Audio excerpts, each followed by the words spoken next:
بسم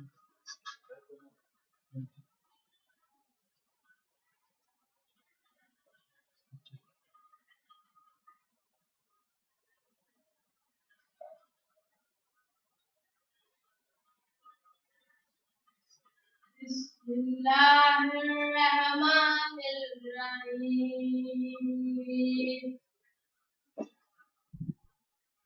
قل أعوذ برب الناس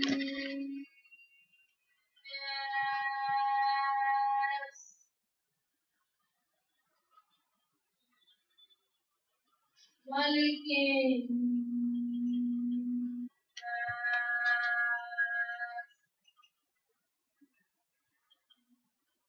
إله الناس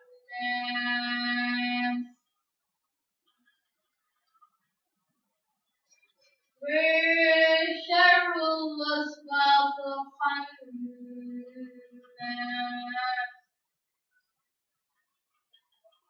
الذي يوسوس في صدور الناس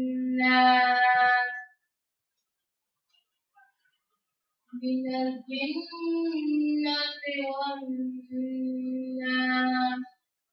صدق الله العلي العظيم. اللهم صل على محمد.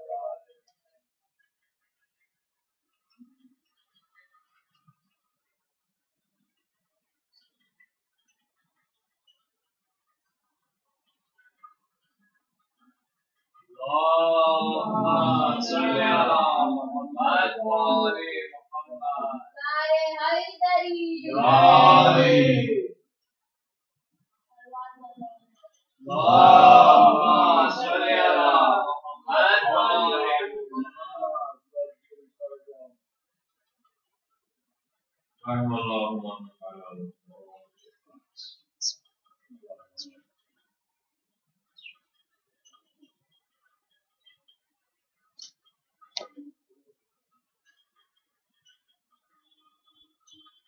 لا حول ولا قوة إلا بالله العلي العظيم. أعوذ بالله من الشيطان الرجيم.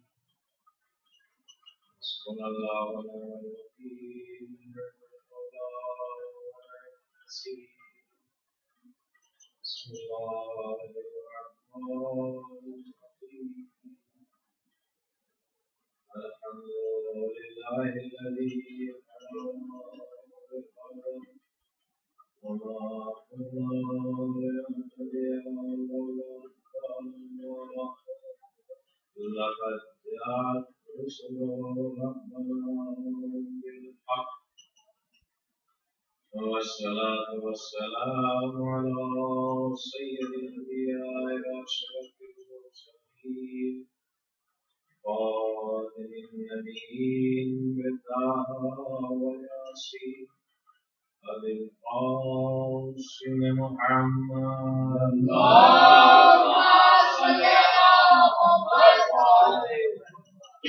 ثم الصلاة على أهل بيت الطيبين الطاهرين المعصومين المنتخبين المنتجبين المظلومين الغفورين العميد الذي أذهب الله عنهم الرجس وطهرهم تطهيرا. اللهم صل على محمد ولعنة الله على أعدائهم واسقهم بهم المعين. أما بعد فقد قال حسين بن علي عليه السلام خرجت لإصلاح أمة رسول الله صلى الله عليه وسلم ولإصلاح أمة أمير المؤمنين علي بن أبي طالب عليه السلام. اللهم صل على محمد وآل محمد. ومسلمين الكرام إمام حسين الإسلام حسين بن علي الإسلام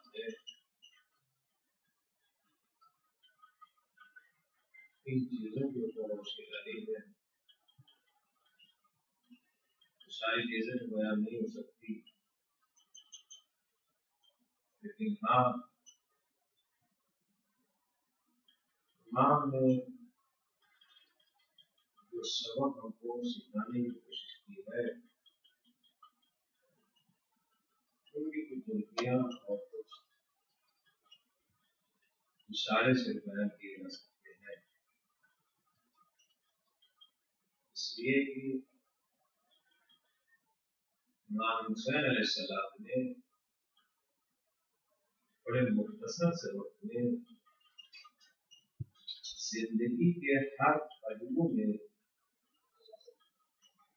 خدا کو کیا منظور ہے اور کیا اچھا لگتا ہے وہ سب کچھ اجاگر کیا.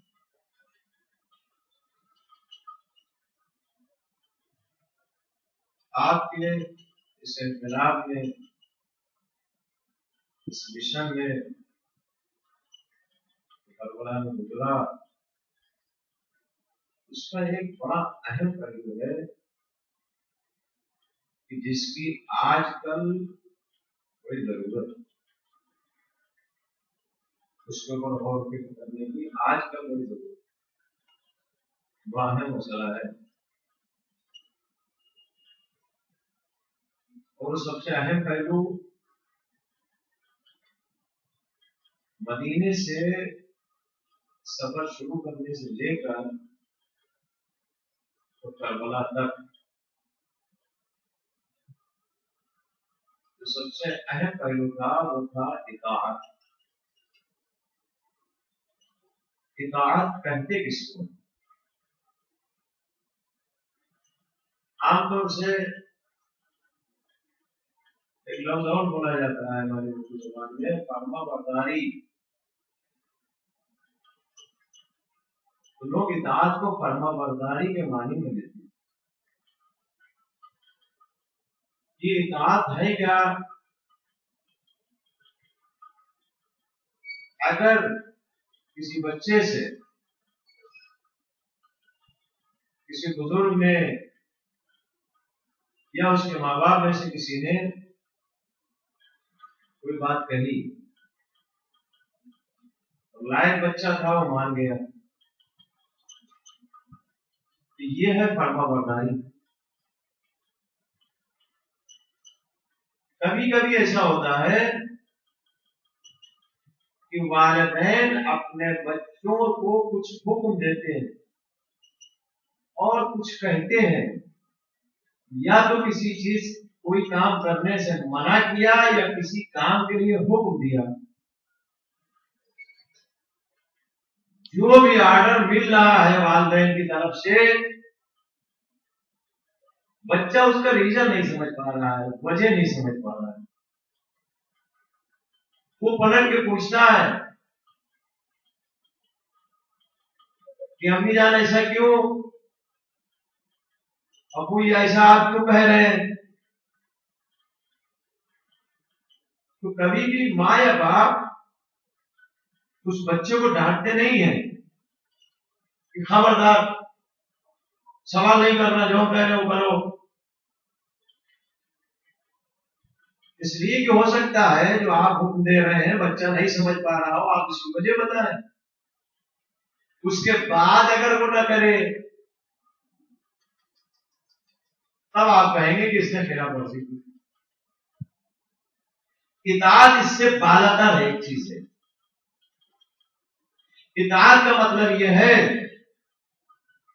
کہ اگر آپ کا معبود، اگر آپ کا رسول، اگر آپ کا امام آپ کو کسی چیز کا حکم دے دے، چاہے وہ آپ کی سمجھ میں آئے یا نہ آئے، بغیر چھو، بغیر جرا، بغیر سوال کے اس کو انجام دینا، اس کو کہتے ہیں اطاعت. اطاعت اور فرما برداری دونوں الگ الگ چیزیں ہیں. فرما برداری کا مطلب یہ ہے کہ اپنے بڑوں کا یا والدین کا حکم ماننا، لیکن سوال نہ کرنا، وجہ نہ پوچھنا، ایسا نہیں ہے. فرض کیجئے کوئی بیٹا مسلمان ہو گیا اور اس کے ماں باپ مسلمان نہیں ہیں، اور ماں باپ میں سے دونوں میں سے کسی نے کوئی ایسا حکم دیا جو اسلام کے قانون کے خلاف ہے، اب بیٹا کیا کرے گا؟ ظاہر ہے اگر ماں باپ کا کہنا مانا تو اسلام کی خلاف ورزی، اگر اسلام کا کہنا مانا تو والدین کی خلاف ورزی، تو وہاں پر والدین سے زیادہ اسلام کا قانون ترجیح پائے گا، اور آپ شریعت کے اعتبار سے اور اسلام کے اعتبار سے جو قانون ہے اس کے اوپر آپ عمل کریں۔ ہاں، جہاں پر والدین اور اسلام کا قانون دونوں آپس میں نہیں ٹکراتا، وہاں پر والدین کا قانون ماننا ہے، جہاں پر دونوں قانون ٹکرا رہے ہیں وہاں پر اسلام کا قانون ماننا ہے۔ اب خدا بند عالم یا رسول اسلام یا ان کے بعد ان کے جو جانشین ہیں، یہ اگر امت کو کوئی حکم دیتے ہیں تو ان کا حکم ایسا نہیں ہے کہ وہ کسی کے حکم سے ٹکرائے، اگر ٹکراتا بھی ہے تو دوسرا ٹکرانے والا حکم جو ہے نہیں مانا جائے گا، ان کا حکم مانا جائے گا، اسی کو اطاعت ہے۔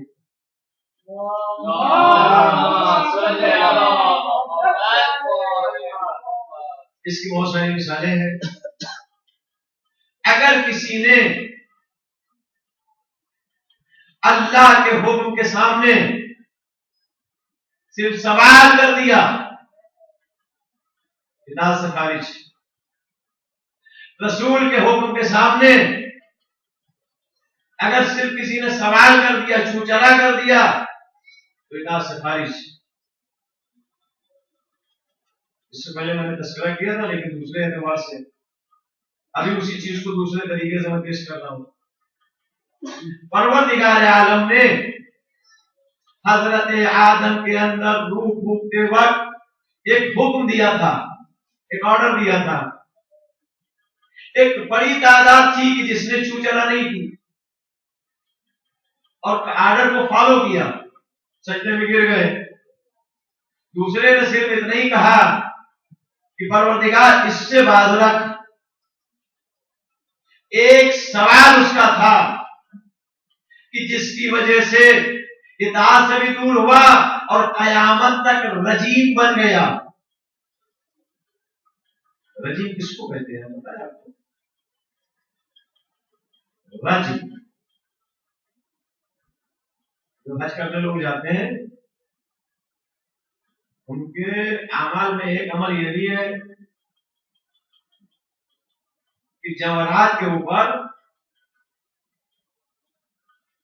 جہاں پہ تین شیطان بیٹھے ہیں وہاں پہ پتھر مارنا۔ رجم کہتے ہیں پتھر مارنے کو۔ شیطانی الرجیم، قیامت تک اس کے اوپر پتھروں کی بارش ہوگی۔ جب تک رسول اسلام کی پیدائش نہیں ہوئی تھی شیطان کے اوپر پتھروں کی بارش ہوتی تھی،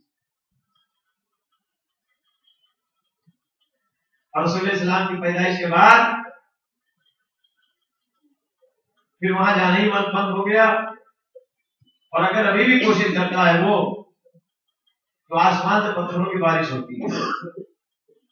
رسول اسلام سے پہلے کیا کرتا تھا؟ آسمانوں پہ جاتا تھا، ٹہلتا تھا، گھومتا تھا، اور اللہ کا قانون جو زمین پہ آنے والا ہوتا تھا اس کو آسمان پر ہی پہلے سے پتا چل جاتا تھا۔ تو قبل اس کے کہ کوئی آیت آئے، رسول اللہ کا قانون آئے، یہ قانون زمین پر اترنے سے پہلے اس کی کار کرنے لگتا تھا۔ لیکن رسول اسلام کی ولادت کے بعد اس کا آسمانوں پہ جانا ممنوع ہو گیا۔ اب یہ جب آسمان کی طرف جانے کی کوشش کرتا ہے تو اوپر سے فرشتے اس کے اوپر پتھروں کی بارش کرتے ہیں، اسی کو کہتے ہیں شیطانی رجیم۔ صرف ایک حکم کے سامنے اس نے سوال کیا، اطاعت سے بھی خارج ہو گیا، ہمیشہ کے لیے قیامت تک کے لیے رجیم ہو گیا، اور جہنم کے آخری طبقہ سزاوار ہوگا۔ تو اگر کوئی اطاعت میں ذرہ برابر سوال و جواب کرے تو بہت بڑا خمیازہ بھگتنا پڑتا ہے اس کو. صبح کی 2 رکعت نماز واجب ہے. کوئی بندہ ایسا ہے جو کہے کہ پروردگار دن میں 10 پڑھ لوں گا، صبح کے 2 چھوڑ دے. نہیں، اپنی مرضی سے نہیں کر سکتے. اور یہ پوچھ بھی نہیں سکتے کہ پروردگار صبح 2 ہی کیوں بھی سوال نہیں کر سکتے. کسی حکم کو اپنی مرضی سے بدل بھی نہیں سکتے. اگر کوئی حکم آپ کی سمجھ میں آئے یا نہ آئے، آپ کو انجام دینا ہے. اگر انجام نہیں دیا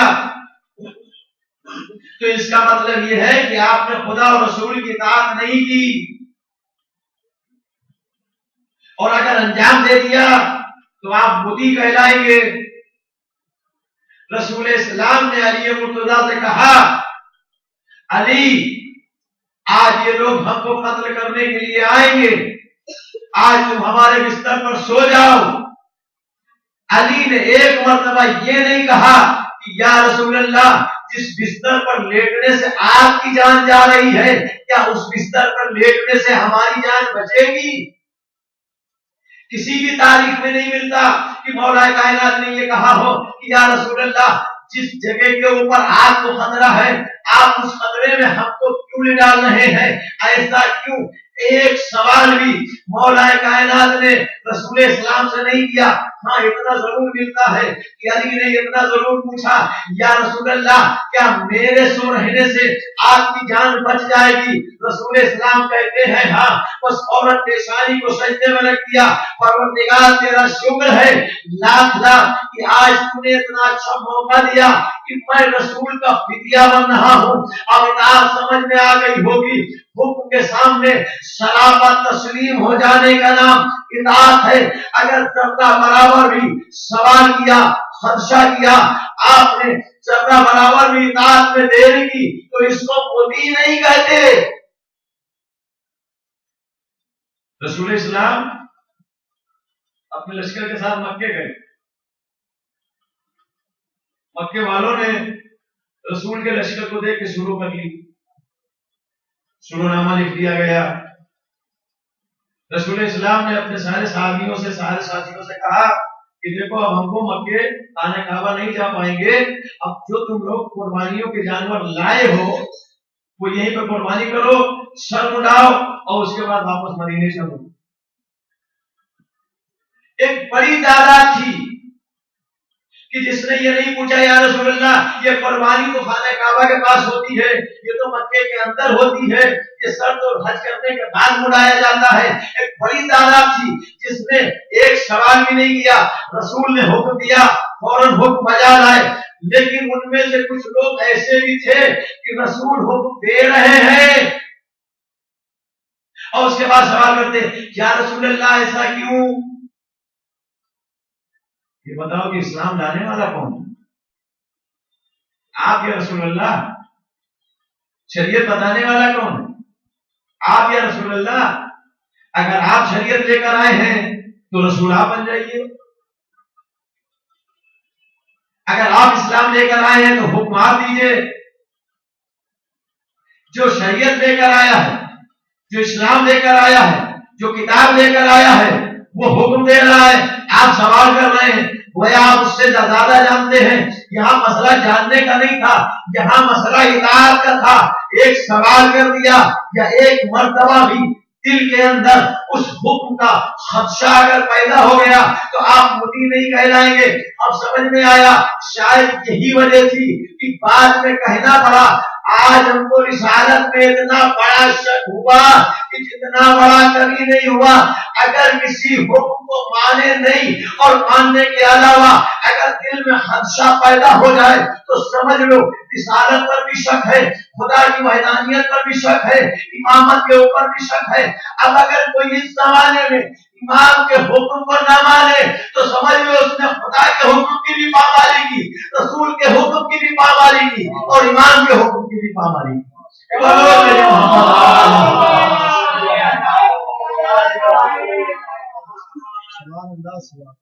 رسول کا حکم کہاں سے ملتا ہے؟ اللہ کا حکم کہاں سے ملتا ہے؟ رسول کے ذریعے. اور رسول کا حکم کہاں سے ملتا ہے؟ امام کے ذریعے. اب آپ یہ بتائیے امام کا حکم کیسے ملے گا؟ کیسے ملے گا؟ بھائی رسول موجود ہے، سامنے ہے، رسول نے بتا دیا اللہ کا یہ آرڈر آیا ہے، اللہ کا یہ پیغام ہے، اللہ کا یہ قانون آیا ہے، رسول نے بتا دیا. اب رسول کے بعد جو رسول کے جانشین ہیں، جب آپ ان کے زمانے میں آئیں گے تو وہ بتائیں گے کہ یہ اللہ کا قانون ہے، یہ رسول کا قانون ہے، اور دونوں کا قانون ایک ہی ہوتا ہے. یہ زمانہ جو غیبت کا زمانہ ہے، جس میں امام ہے لیکن ہم امام سے نہ مل سکتے ہیں، نہ بات کر سکتے ہیں، نہ گفتگو کر سکتے ہیں. اب اگر اس وقت امام کسی بات کو کہنا چاہیں، آرڈر دینا چاہیں، حکم دینا چاہیں، تو یہ حکم ہم تک کیسے آئے گا؟ سائنس نے کوئی مشین بنائی ہے کیا؟ اس کی کوئی طریقہ ایجاد ہوا ہے؟ یا امام کے پاس بھی ایک موبائل فون ہے اور وہ فون کر کے بتا دیں گے؟ ہر انسان سے، الگ الگ انسان سے، مثلا فلاں صاحب غلط نماز پڑھ رہے ہیں تو ادھر امام کا فون آ گیا کہ آپ نماز یوں نہیں یوں پڑھیے. ایک کوئی نیا واقعہ ہو گیا کہ جو قرآن اور حدیث میں نہیں ہے، اور آپ چاہیں کہ امام سے پوچھیں تو آپ نے نمبر ملایا اور امام نے سوال کر لیا. آخر اس زمانے میں کون سا ایسا طریقہ ہے کہ جس طریقے سے امام کا حکم معلوم کیا جا سکتا ہے؟ تو خود ائمہ اطہار علیہ السلام نے اس کے لیے واضح طور سے بتایا کہ دیکھو جب غیبت کبریٰ کا زمانہ ہو اور امام تمہارے سامنے نہ ہو تو علماء کرام ہمارے جانشین ہوں گے. یعنی بات واضح ہو گئی. اللہ کا حکم رسول سے ملتا ہے، رسول کا حکم امام سے ملتا ہے، امام کا حکم علماء سے ملتا ہے.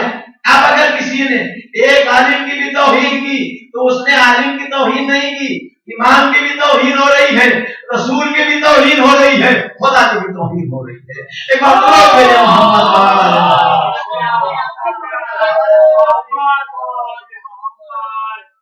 یہ آج کا بڑا اہم مسئلہ ہے.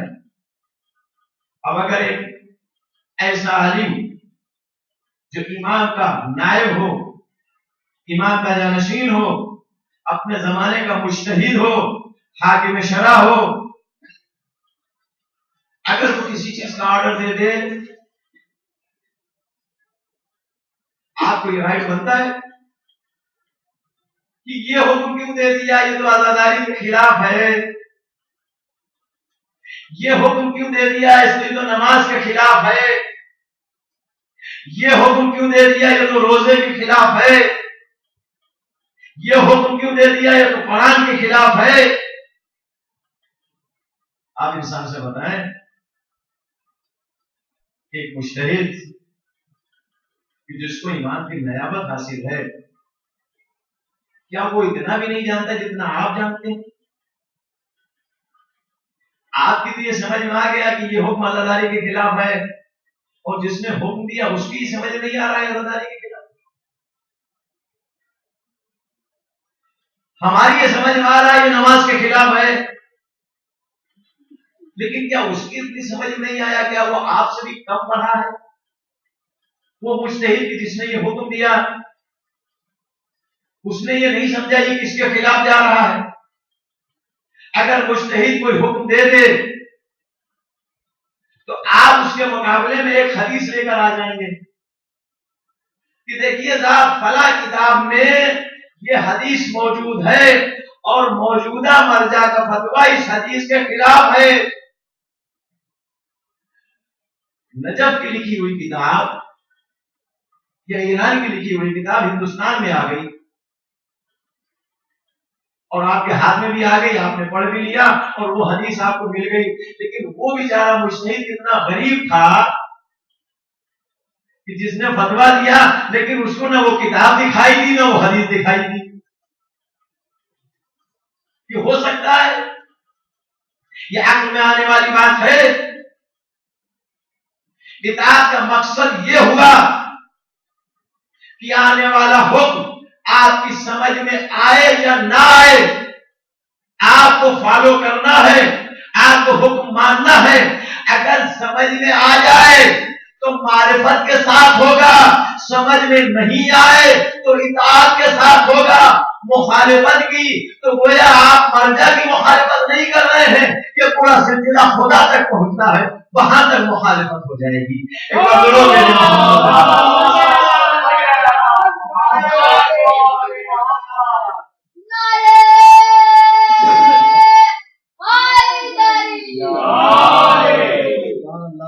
اچھا آپ انسان سے بتائیں کہ ایک شخص ہے، وہ نارمل حالت میں ہے، عادی حالت میں، طبیعی حالت میں، آپ اس کو بیٹھ کے کوئی بھی چیز سمجھائیں کہ یہ امکان زیادہ پایا جاتا ہے کہ اس کی سمجھ میں جلدی آ جائے، اور نارمل حالات میں آپ کسی سے بھی کوئی کام کروا سکتے ہیں، کوئی آرڈر دے سکتے ہیں، حکم دے سکتے ہیں، وہ بجا لائے گا۔ لیکن اگر کوئی غصے میں ہو، اس وقت اگر آپ اس کو کچھ سمجھانا چاہیں تو سمجھ پائے گا؟ اس وقت اگر آپ کو حکم دینا چاہیں تو مانے گا؟ کوئی دور جانے کی ضرورت نہیں ہے، آپ اپنے اپنے گھروں میں دیکھ لیجیے، ایک 10-12 سال کا بچہ کہ جس کا وجود والدین کے سامنے کچھ نہیں ہے، وہ زیرو ہے، اس کے وجود کا اصل میں حساب ہی نہیں ہوتا والدین کے سامنے۔ 10-12 سال کے بچے کا اپنے آپ میں کیا ہے؟ وہ بڑا لائق بچہ ہے، اسی بات نے حکم دیا جی ابو، ماں نے پکارا جی امی، سوتا ہو، جگتا ہو، تھک کے آیا ہو، پڑھ رہا ہو، کھانا کھا رہا ہو، کسی بھی عالم میں اگر ماں باپ نے اس کو آواز دی اور کوئی حکم دے دیا تو فوراً ہو جاتا ہے، فوراً کام کرتا ہے۔ سارے گھر والے پوچھیں، سارے خاندان والے پوچھیں، لیکن ایک مرتبہ کسی بھی وجہ سے یہی بچہ غصے میں آ گیا، جلال میں آ گیا، اور اتنا غصہ ہے کہ غصے کے عالم میں وہ گھر کی چیزوں کو اٹھا اٹھا کے پھینک رہا ہے، اور پیچھے سے اس کی ماں چلا رہی ہے بیٹا اس کو مت پھینک، ٹوٹ جائے گا، بیٹا یہ کام مت کر، بیٹا یہاں پہ آ جا، بیٹا مان جا۔ ایک طرف سے ماں آواز دے رہی ہے، ایک طرف سے باپ آواز دے رہا ہے، لیکن یہ 10-12 سال کا بچہ کہ جس کا ابھی کچھ وجود نہیں ہے، لیکن ایک مرتبہ جب غصے میں آتا ہے تو نہ ماں کا حکم سنتا ہے نہ باپ کا حکم سنتا ہے۔ اب آپ سمجھے، عادی حالت میں، طبیعی عالم میں اگر کسی سے آپ کوئی چیز کہیں اور وہ اس کو مان لے تو کوئی بڑی بات نہیں ہے، لیکن ایک ایسا شخص جو اپنے غصے میں بالکل آخری منزل کے اوپر پہنچا ہو اور وہاں کے اوپر اگر کوئی اطاعت کی جائے اور پھر وہ اطاعت کو مانے تو یہ آپ سمجھ لیں دنیا میں اس سے بڑا کوئی مدعی نہیں ہے۔ اب حسین کا کردار دیکھیے، حسین کے پاس کچھ شخصیتیں ایسی تھی کہ جن شخصیتوں کا مقابلہ دنیا میں ہو نہیں سکتا ہے۔ سب سے پہلی منزل وہ تھی کہ جب مدینے میں دربار میں حسین رات میں گئے ہیں، بیعت طلب ہوئی ہے، اس نے گستاخیاں شروع کی، حسین کے قتل کا ارادہ بنایا، عباس سے جلال میں آئے، ایک مرتبہ تلوار نکالتے ہیں، چاہتے ہیں کہ اس کا سر قلم کر لیں، عنقریب اس کے سر کے قریب تھی، تلوار پہنچتی، اس کا سر اور بدن دو حصوں میں ہو جاتا۔ ایک مرتبہ حسین نے صرف اتنی آواز دی، عباس ابھی کربلا نہیں آئی۔ اس غصے کے عالم میں وہ بھی عباس جیسا انسان غصہ کرے، وہ بھی علی کا شیر، علی کا بیٹا جب فیض میں آئے، جب جلال میں آئے، اس وقت اگر اس کو کوئی حکم دیا جائے اور پھر وہ اس حکم کو مانے تو یہ سمجھ لو اب اس سے بڑا دنیا میں کوئی مطیع نہیں ہے۔ 3 مرحلہ ایسا آیا ہے کہ جہاں پر حضرت ابوالفضل عباس علیہ السلام کو غیظ آ گیا، غصے میں تھے، اور ایسا غصہ کہ دنیا کی کوئی طاقت اس غصے کا مقابلہ نہیں کر سکتی تھی، اس غیظ کا مقابلہ نہیں کر سکتی تھی۔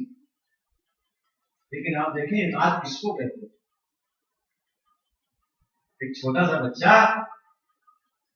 ہر بزرگ کا کہنا مان رہا ہے، لیکن اگر ذرا سا بھی غصہ آ جائے تو ماں باپ کا حکم ٹھکرا دیتا ہے، اس نے نہیں سنتا، اور ماں باپ بھی نظر انداز کر دیتے ہیں، بچہ غصہ آ گیا۔ اس کا مطلب یہ ہے کہ غصے کے عالم میں کوئی حکم نہیں مانتا۔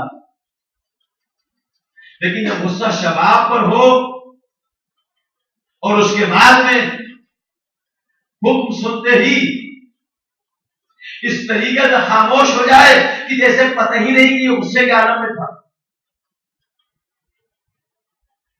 3 جگہ ایسی گزری کہ جہاں پر حضرت ابوالفضل عباس علیہ السلام کو بے انتہا غضب تھا، وہ اتنا غضبناک ہوئے تھے کہ یزید کی ساری فوج اگر سامنے آتی تو عباس تنہا کو نکالنے کے لیے کافی تھی۔ اتنے شدید غیظ و غضب کے عالم میں حسین کی ایک حکم یا ایک لفظ کے اوپر لبیک کہنا اور اپنے غصے کو اتنا پی جانا کہ دیکھنے والا یہی نہ سمجھے کہ عباس غصے میں تھے، یہ معمولی بات نہیں ہے۔ اطاعت اگر دیکھنا ہے تو اس کو دیکھو۔ دوسرا مرحلہ تھا کہ نئے قرآن کے کنارے سے خیمے ہٹائے جا رہے تھے، وہاں پر صرف زینب نے آواز دلائی تھی، کیونکہ خود آواز نہیں دی تھی، فضا دکھا کر پکارو، برائے کا نظریہ ایسے ایسا بچائی تھی، اسی جگہ پہ سب کو دکھا لیا، ایک لفظ چوٹ ذرا نہیں تھی۔ کسی بھی حکم کے سامنے سر پر تسلیم خم ہو جانا، کوئی بھی سوال نہ کرنا، اور اس حکم کو بغیر کسی تاخیر کے ماننے کا نام اطاعت ہے۔ اس وقت حسین تھے امام کی حیثیت سے، آج حسین کا پوتا ہے امام کی حیثیت سے، لیکن اس کا حکم ہم کیسے جانیں؟ امام ہمارے سامنے آ کے حکم تو نہیں دیں گے، اس کا حکم مجتہد جامع شرائط کے ذریعے سے پہنچتا ہے، اور مجتہد ایک حکم اگر دے دے،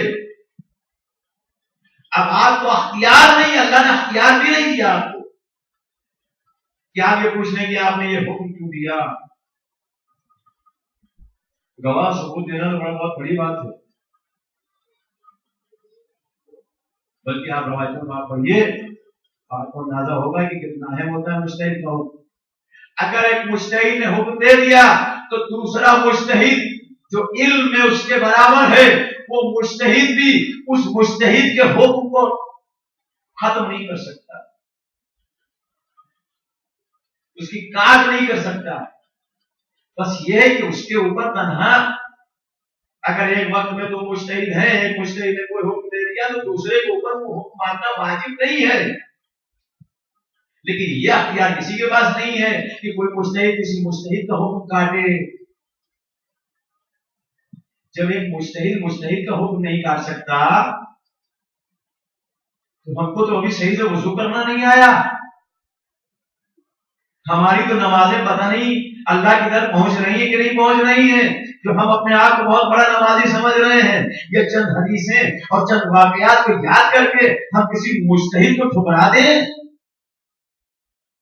اور کسی حکم کی بنا پر کسی مجتہد کی مخالفت کریں اور اس کو گالیاں دیں، اس کے اوپر لعن طعن کریں، اس کی مخالفت کریں،